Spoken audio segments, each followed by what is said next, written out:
There is this question that follows a lot of us who leave the United States. A question that people don't say out loud because I guess they want to be courteous, polite, and I appreciate that. But they say it in the way that they look at you, the way that they talk to you, sometimes the way that they talk about you. It's this whisper, this idea, this silent judgment that if you left America or the United States, maybe you left Canada, maybe you're leaving Europe, wherever you're leaving, you go someplace else and people say, well, you must have failed somehow. What are you running away from? Did you lose? Or are you a loser? Or are you just one of those who just couldn't cut the mustard? You just couldn't make it. And for a long time, we expats, we have carried this weight. We have carried it quietly, secretly, patiently, and we've even carried it after we've left our home country from in the United States and we've moved on abroad. Because when you grow up in a country and a society where success looks a certain way, you know, you got to have the big house, you got to have a certain kind of job, drive a specific car, you know, stay on the grind. And there's nothing wrong with those things if that is what you want to do. But here's what I believe to be true, because I'm living it and I see that other people are as well. And that is that some of us, we didn't leave because we were losing. We left because we were tired, sick and tired of losing ourselves.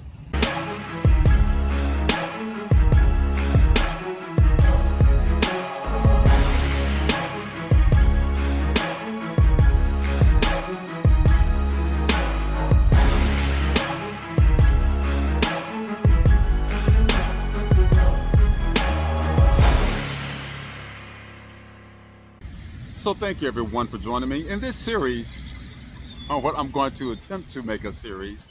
Who knows how it goes. I just hope you guys will indulge me and see what happens, okay? Anyhow, what I want to do is I want to discuss how some of us expats, we're just tired. We were tired of the stress. We were tired of the motorcycles going up and down the street when we're trying to record, making noise. But we were tired of the pressure. Tired of the pressure for no reason, you know? We were tired of the anxiety that sat on our chest before we woke up in the morning, before we even had a chance to get out of bed. We were tired of working harder and harder and staying in the same place. We were tired of watching the cost of living rise continuously while our quality of life slowly melted away. And we were tired of pretending that American dream everyone talks about was still working, because it wasn't.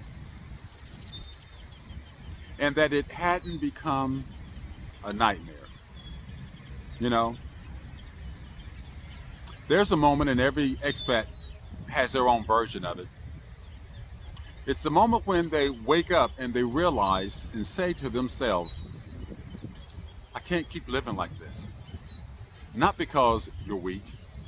You've been strong all these years and holding on. It's not because you're lazy. You've been working 10, 20, 30, some of you more than 40 years. So you're not lazy. And it's not because you're running away. Because something inside of you finally whispered and said to you that you deserve peace. And that whisper, that quiet voice, in my opinion, that is the beginning of freedom. You know, when you step outside of the U.S., that system, that whole thing, even for a moment, you start to realize that things are different, that the world is different. You know, it's one thing about United States citizens, as contentious as they are, when they get outside of the U.S., outside of that system, they're nicer to each other. They become the kinder, gentler people, I guess, that was talked about maybe 30 years ago. But you start to see, when you get outside of that system, how much of your life you spent in survival mode. Just surviving, not really living. You start to see how much of your identity is tied up in some work, some job, some struggle that you do every day for your entire life, trying to prove something to someone or even yourself. And then you land in a place like this. And it doesn't have to be this place. I'm in the Dominican Republic, Santiago. It could be any place around the world. Maybe it's just across town.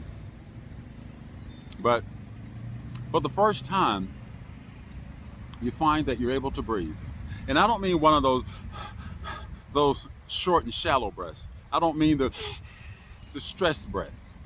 I mean the real breath where you finally exhale. You wake up and the sun in the sky feels differently when it shines on your face. Your body seems to work different. I know that your mind works differently.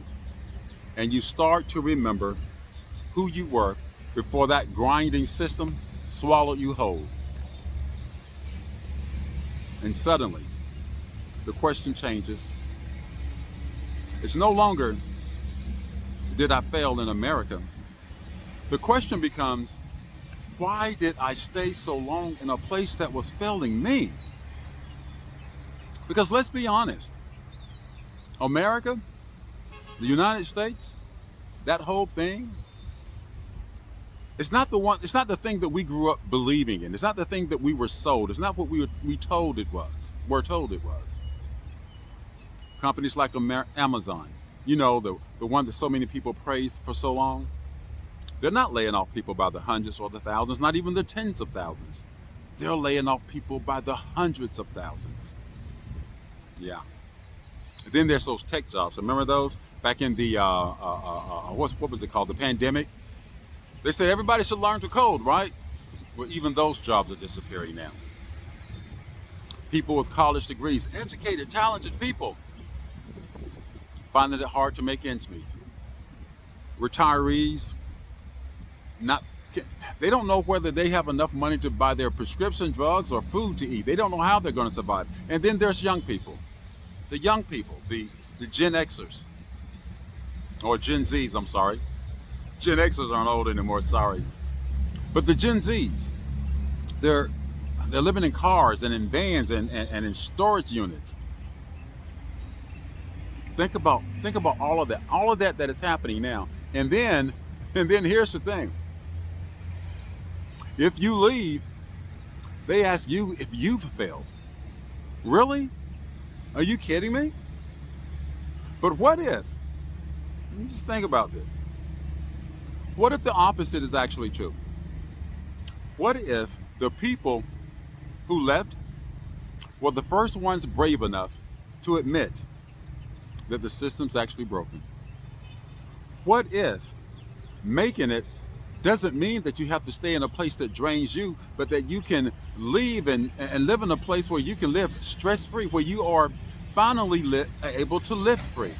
What if? What if?